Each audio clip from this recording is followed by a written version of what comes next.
गुरु प्यारी साध संगत जी, स्वागत है आपका हमारे चैनल गुरु नानक साखी में। आशा करते हैं आप सभी स्वस्थ और अच्छे होंगे। तो चलिए ज्यादा देर ना करते हुए आज की यह वीडियो शुरू करते हैं। आप सभी ने यह सुना ही होगा कि मनुष्य को उसके अच्छे बुरे कर्मों का फल भोगना ही पड़ता है, लेकिन आज के इस वीडियो में हम जानेंगे कि क्या माँ बाप के अच्छे और बुरे कर्मों का फल पुत्र को भी भोगना पड़ता है।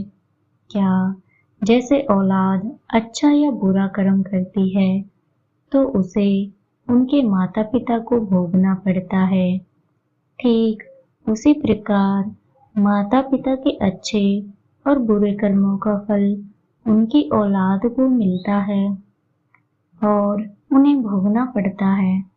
तो दोस्तों, आज की वीडियो बहुत ही महत्वपूर्ण और ज्ञानवर्धक होने वाली है, तो कृपया इस वीडियो में अंत तक जरूर बने रहें। तो चलिए कहानी को शुरू करते हैं।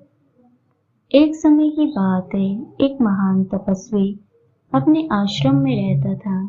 एक दिन उसकी पत्नी ने पूछा, स्वामी, क्या माता पिता के अच्छे और बुरे कर्मों का फल उनकी संतान को भोगना पड़ता है?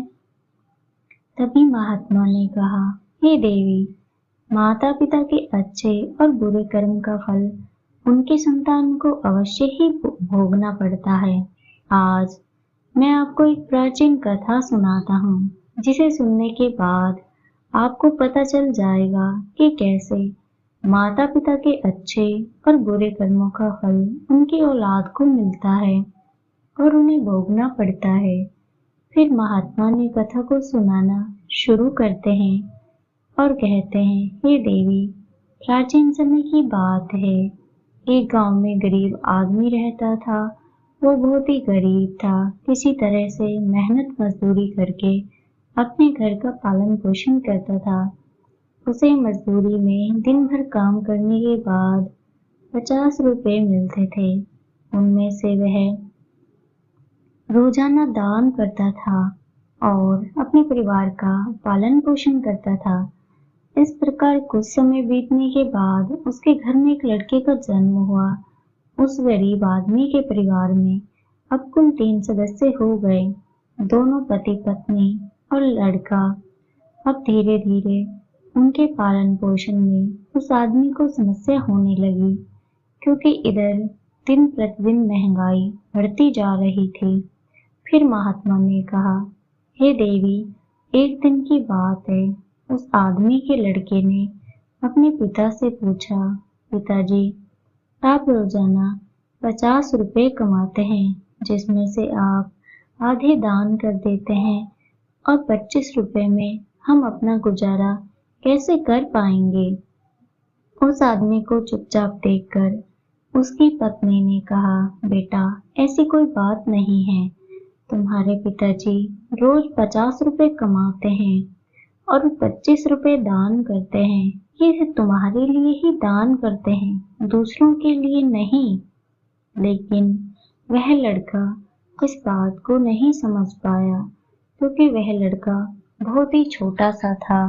महात्मा ने कहा, देवी, इस तरह कुछ समय बीतता गया और उस गरीब आदमी का लड़का धीरे धीरे बड़ा होने लगा और उस लड़के की उम्र 7 वर्ष की हो गई। इधर एक दिन वह आदमी काम करके शाम के समय वापस अपने घर लौट रहा था। तभी रास्ते में एक काला भैंसा आया और आकर उस गरीब आदमी को मारने लगा। उस भैंस के मरने की वजह से उस आदमी की वहीं पर मृत्यु हो गई। जब उस आदमी की पत्नी और लड़के को अपने पिता की मृत्यु का पता चला तो उनको बड़ा दुख हुआ। फिर एक दिन उस गरीब आदमी के लड़के ने अपनी माँ से पूछा कि माँ, हमारे पिताजी कहाँ चले गए हैं? उस गरीब आदमी की पत्नी ने कहा कि बेटा, तुम्हारे पिताजी हम सबको छोड़कर यमपुरी में यमराज के पास चले गए हैं। तब बेटे ने कहा, जब पिताजी थे तो रोजाना 50 रुपए कमाते थे और बचत करते थे, हमारा पालन पोषण उसी रुपयों में करते और बाकी के रुपए वह दान करते थे। अब हमारा पालन पोषण कैसे होगा, कैसे हमारा पेट भरेगा? फिर माँ ने अपने बेटे से कहा, बेटा, जिस घर में गरीबी होती है उसका कोई सहायक नहीं होता, उसे सभी दूर भागने लगते हैं सिवाय भगवान के, क्योंकि वही गरीबों के सहायक होते हैं। फिर बेटे ने अपनी माँ से कहा कि माँ, ऐसा मत सोचो, मैं यमराज के पास जाऊंगा और अपने पिताजी को वापस लेकर आऊंगा। हमारी गरीबी देखकर यमराज को हमारे ऊपर दया जरूर आ जाएगी और वह हमारे पिताजी को मेरे साथ अवश्य भेज देंगे। फिर महात्मा ने कहा, हे देवी, उस छोटे से बच्चे की बात पर उसकी माँ ने ध्यान नहीं दिया। फिर एक दिन की बात है, उस गरीब आदमी की पत्नी अपने लड़के को घर पर अकेला छोड़कर गांव में काम करने के लिए चली गई और उधर जो उसका लड़का था उसने मन में सोचा कि मैं यमराज के पास जाता हूँ और अपने पिताजी को लेकर आता हूँ। ऐसा सोचकर वह लड़का अपने पिताजी को लाने के लिए अपने घर से चल देता है। उस लड़के को चलते चलते काफी समय बीत गया। फिर उसे थकान का अनुभव हुआ और वह एक बहुत ही विशाल आम के पेड़ को देखकर उसकी छाया में जाकर बैठ गया। तभी उस आम के पेड़ ने मन की आवाज में कहा कि बेटा, तुम कौन हो और कहाँ जा रहे हो? मेरी छाया में आज तक तुम्हारे जैसा कोई कोमल बालक नहीं आया है। फिर उस लड़के ने कहा कि मैं एक गरीब आदमी का बेटा हूँ और अपने पिताजी को लाने के लिए यमराज के पास जा रहा हूँ।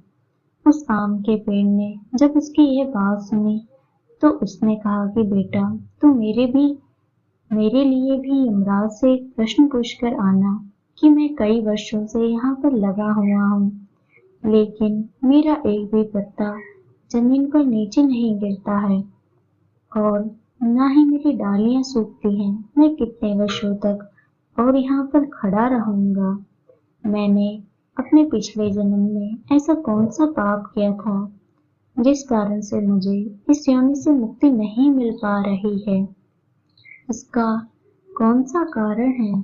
तब उसके लड़के ने कहा कि ठीक है, मैं यमराज से तुम्हारा यह प्रश्न जरूर पूछ कर आऊंगा। महात्मा ने कहा, हे देवी।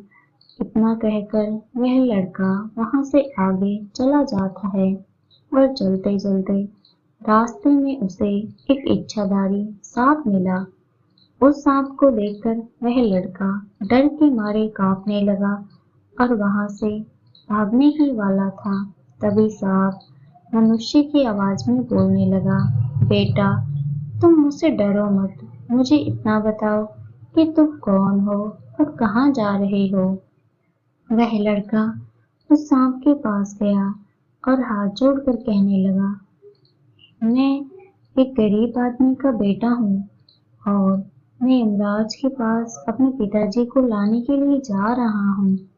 उस सांप ने कहा कि बेटा, तुम यमराज से मेरा एक प्रश्न पूछ कर आना। मैं कई वर्षों से यहाँ पर पड़ा हुआ हूँ, मेरे से अब चला भी नहीं जाता। मेरे शरीर में इतनी भी जान नहीं है कि मैं थोड़ा सा भी चल सकूं। मैंने अपने पिछले जन्मों में ऐसा कौन सा पाप किया था जिस कारण से मुझे इस योनि से मुक्ति नहीं मिल पा रही है? इसका कौन सा कारण है?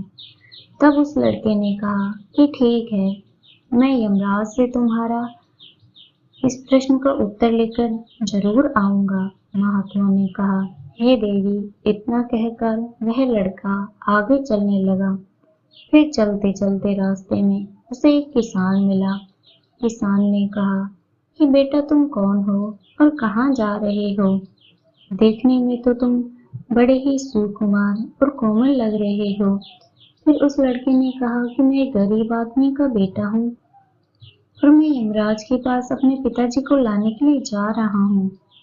तब किसान ने कहा कि तुम यमराज से मेरा एक प्रश्न पूछ कर आना।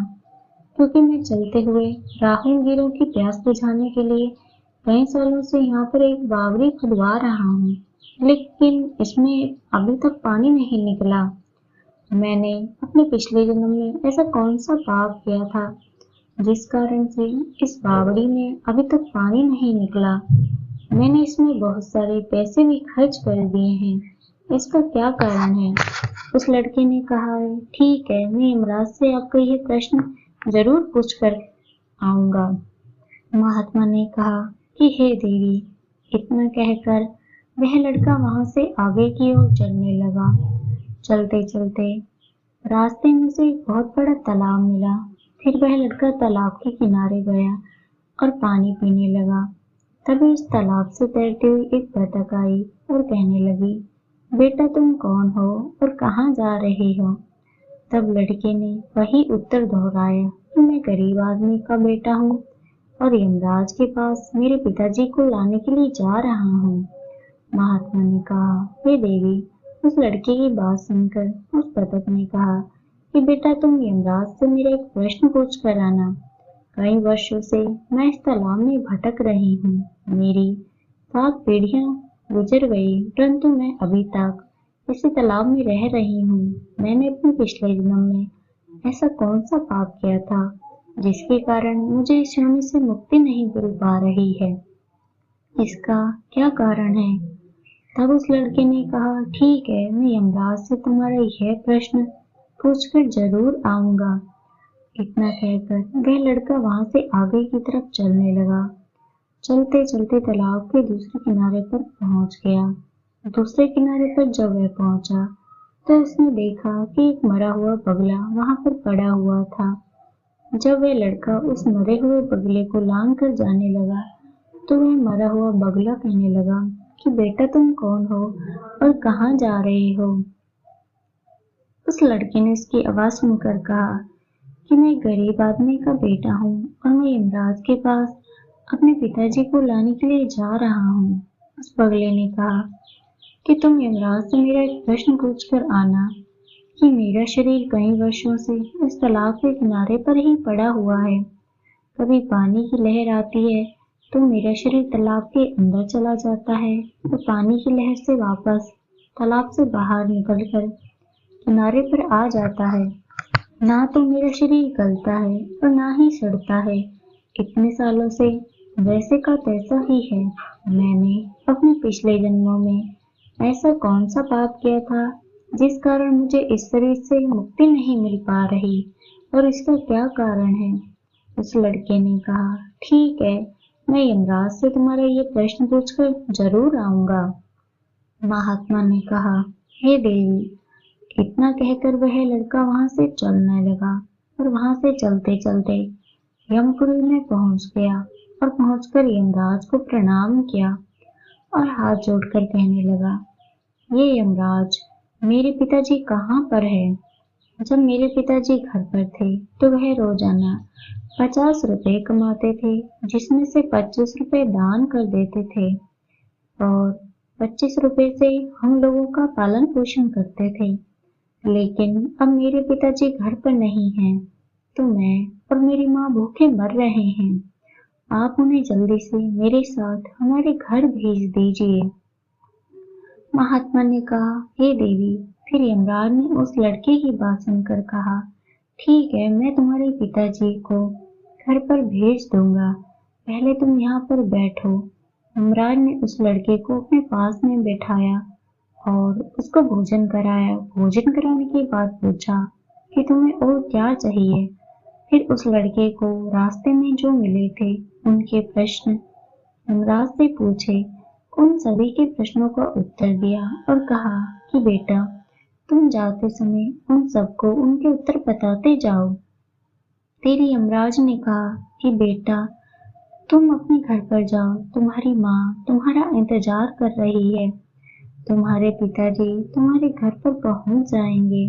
फिर वह लड़का यमराज को प्रणाम करके वहां से वापस अपने घर के लिए चलने लगा। चलते चलते रास्ते में सबसे पहले उसे वही मरा हुआ बगला मिला जो तालाब के किनारे पर पड़ा था। उस लड़के को देखकर वह मरा हुआ बगुला कहने लगा, बेटा, क्या तुमने पूछा कि तुम पहले बहुत बड़े विद्वान थे, परंतु तुमने किसी को भी अपना ज्ञान नहीं बताया। अब मर गए हो, वह ज्ञान तुम्हारे अंदर ही अंदर खोल रहा है। जब तक तुम अपना ज्ञान किसी को नहीं बताओगे, तब तक तुम्हारी आत्मा को शांति नहीं मिलेगी। महात्मा ने कहा कि देवी, फिर उस मरे हुए बगुले ने कहा कि बेटा, अब ऐसी हालत में मेरे पास ज्ञान लेने के लिए कौन आएगा? तुम मेरा ज्ञान ले लो।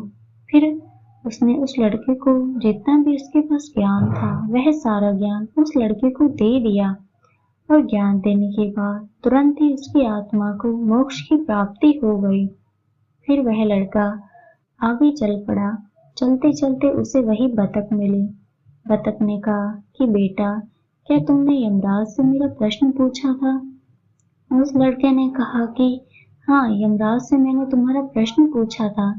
उन्होंने कहा कि तुम्हारे अंदर अमृत है, जब तक तुम इस अमृत को किसी को नहीं दोगे, तब तक तुम ऐसे ही व्याकुल रहोगे। बतख ने कहा कि बेटा, अब कौन मुझे मिलेगा, तुम ही मेरा अमृत ले लो। फिर बतख ने अपना अमृत उस लड़के को दे दिया, और अमृत देते ही उस बतख की आत्मा को मोक्ष की प्राप्ति हो गई।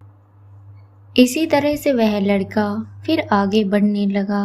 रास्ते में चलते चलते उसे वही किसान मिला जो राहगीरों के लिए बावड़ी खुदवा रहा था।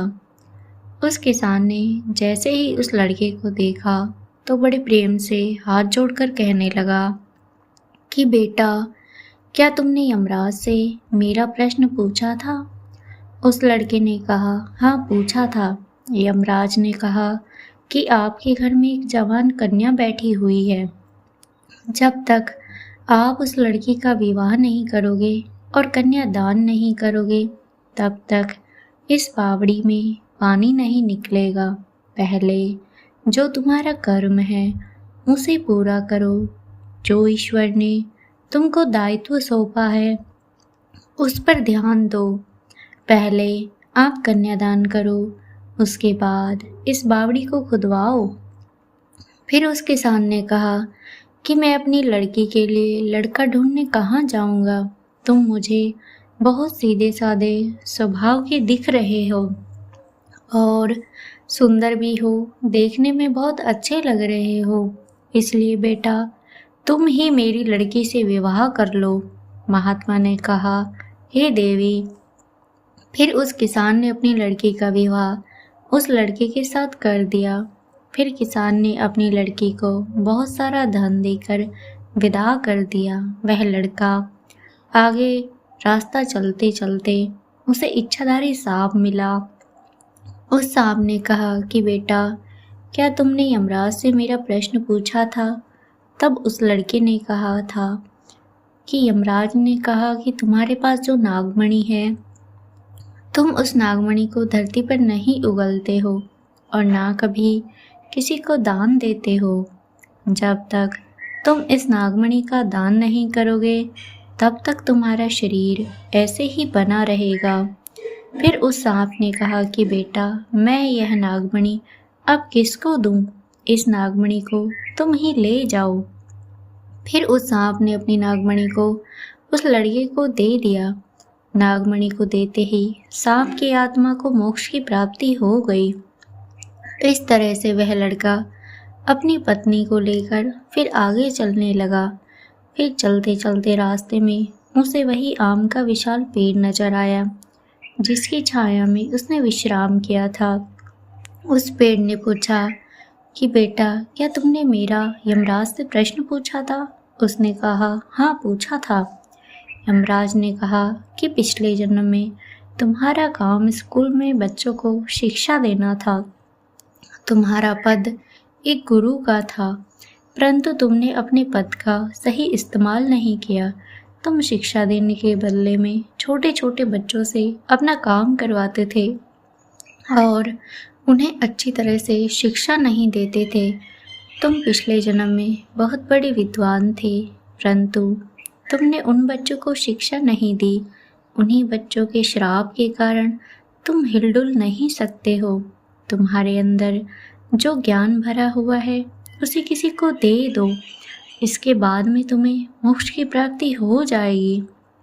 महात्मा ने कहा कि देवी, उस लड़की की बात सुनकर उस आम के पेड़ ने कहा कि मैं यह ज्ञान किसे दूंगा, तुम ही ले लो। फिर आम के पेड़ ने उस लड़के को उसके पास जितना भी ज्ञान था सब दे दिया। जैसे ही आम के पेड़ ने उस लड़के को अपना ज्ञान दिया तो उसकी भी आत्मा को शांति मिल गई और वह उस पेड़ की योनि से मुक्त हो गया। वह लड़का अपनी पत्नी के साथ चलते चलते अपने घर पहुंच गया। जब वह लड़का अपने घर पर पहुंचा तो उस लड़के की माँ उसको देखकर बड़ी खुश हुई और कहने लगी, बेटा तुम कहाँ पर चले गए थे और ये लड़की तुम्हारे साथ में कौन है? फिर उस लड़के ने जो भी उसके साथ घटनाएं घटी थी वहाँ सब कुछ अपनी माँ को बता दिया। महात्मा ने कहा कि हे देवी, अब उस लड़के को ज्ञान हो चुका था कि उसके पिताजी वापस नहीं आ सकते हैं। अब उनकी मुक्ति हो चुकी है। उसके पिताजी ने जो दान धर्म किया था उसका फल उस लड़के को यमराज ने दे दिया। इस प्रकार से महात्मा ने अपनी पत्नी को बताया कि माता पिता के अच्छे और बुरे कर्मों का फल उनकी औलाद को कैसे प्राप्त होता है और पूर्व जन्म के कर्मों का फल व्यक्ति को कैसे मिलता है और उसके पिता द्वारा किए गए पाप और पुण्य के कर्म उसके बच्चों को कैसे मिलते हैं। दोस्तों, उम्मीद है कि आपको इस वीडियो से काफ़ी कुछ सीखने को मिला होगा। अगर कुछ सीखने को मिला है तो हमारे इस वीडियो को लाइक और चैनल को सब्सक्राइब ज़रूर कीजिए और तब तक के लिए अपना ख्याल रखिए। सतनाम श्री वाहिगुरु जी।